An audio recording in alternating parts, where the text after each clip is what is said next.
sais, le contact humain, je trouve qu'il s'en va tranquillement pas vite dans la profession.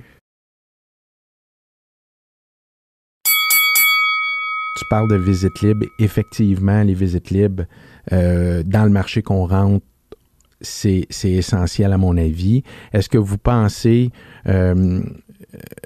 que dans 5 à 10 ans, on va retrouver encore ce genre de formule-là pour faire de l'immobilier? Je pense que oui, tu sais, parce que veut pas, ça prend un moyen aussi pour aller chercher cet acheteur-là, tu sais.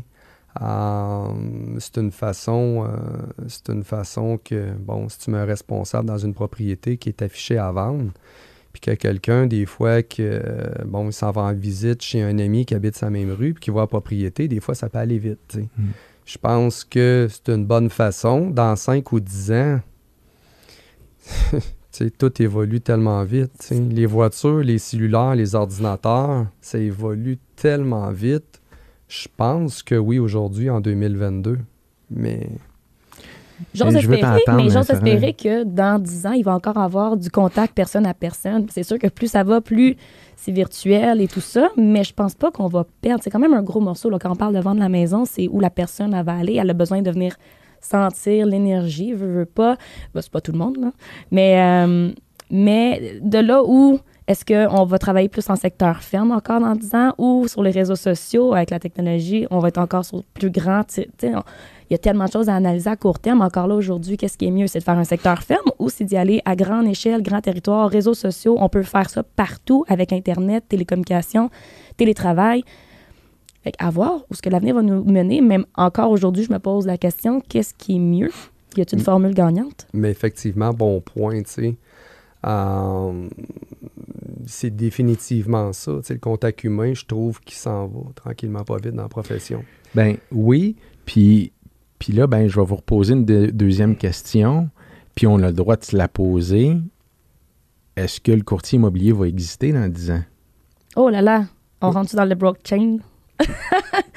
Personnellement, je pense que oui. Ben oui, moi je suis sûr que oui. Je vois pas un robot ou peu importe faire visiter une propriété. Oui, définitivement dans ma tête, à moi, oui. Il y a des métiers qui ne seront pas remplaçables par l'intelligence humaine. Puis ça, je pense que ça en est un. Oui, c'est vrai que ça a évolué. Oui, je le sais que depuis 20 ans, le contact humain, je me souviens, moi, dans le temps, c'était du papier, c'était juste du papier.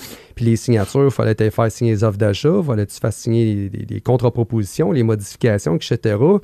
Puis tu rencontrais peut-être 5, 6, 7 occasions le client d'une transaction immobilière qu'aujourd'hui, c'est plus rare. Pourquoi? Tout évolue, signature électronique. Tu m'avais parlé de ça il y a 15 ans. Hein? Ouais. Signer, tu pèses ton bouton de téléphone, tu pèses ton écran de téléphone, puis ça signe le document.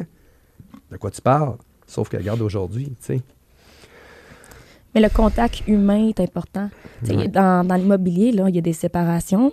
L'ordinateur, elle vient pas là, te rassurer, te réconforter, t'encadrer comme un humain va le faire. Là. Ouais. Quelqu'un qui est en deuil, qui a habité dans la même maison pendant 40 ans, monsieur décède, ben la madame, ça ne tente peut-être pas elle, que son ordinateur ou son téléphone lui dise quelle étape faire, voilà, la maison est à vendre dans le téléphone. Elle a besoin d'une personne ressource qui va venir lui dire que tout va bien aller, puis on va faire ça comme ça, puis elle est prise en charge. Fait que je pense que ça, c'est irremplaçable. Mm-hmm. Fait que on va être là, peut-être on va être réinventé, mais on va être là.